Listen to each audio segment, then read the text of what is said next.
Atong ang, ipinakulong si Sunshine Cruz. Sunshine, nilimas ang pera at mga ari-arian ni Atong.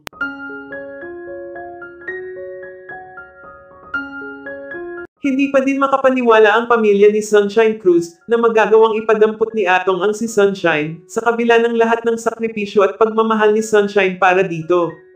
Ayon sa source kaya umano na uwi sa hiwalayan ng relasyon ng mga ito, dahil sa nahuli umano ni Atong na may ibang karelasyon si Sunshine bukod umano sa kanya, ito ay based na din sa ilang saksi sa relasyon ng mga ito. May ilan na nagsasabing hindi umano malabo na main love pa si Sunshine sa ibang lalaki, dahil sa kung susumayan umano, begets pa umanong tingnan si Sunshine lalo na pagkasama nito ang kanyang mga anak, para lamang umano silang magkakapatid.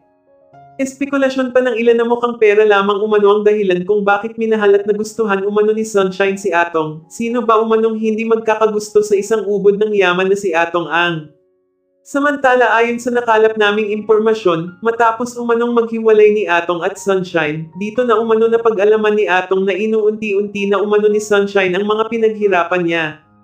Bukod sa bank account na ipinagkatiwala ni Atong kay Sunshine maging sa iba nitong mga ari-arian, ipinaubaya umano ni Atong lahat ito kay Sunshine, ngunit sa kabila umano ng pagtitiwala at pagmamahal niya dito, nagawa pa umano siyang lokohin at pagnakawan. Hindi umano lubos akalain ni Atong na gano'n na lamang pala talaga ang intensyon ni Sunshine sa kanya. Pera-pera na lamang umano ang lahat.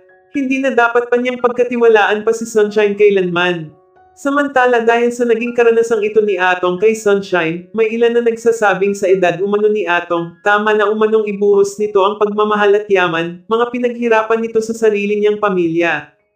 Tumatakbo umano ang panahon, nasa edad na din umano si Atong, sa huli pamilya pa din umano ni Atong ang magmamahal ng totoo at mag-aaruga sa kanya. Sa panahon umano ngayon hindi dapat ibigay ang buong tiwala lalo na kung hindi sigurado sa magiging kahihitnatan ng pakikipagrelasyon.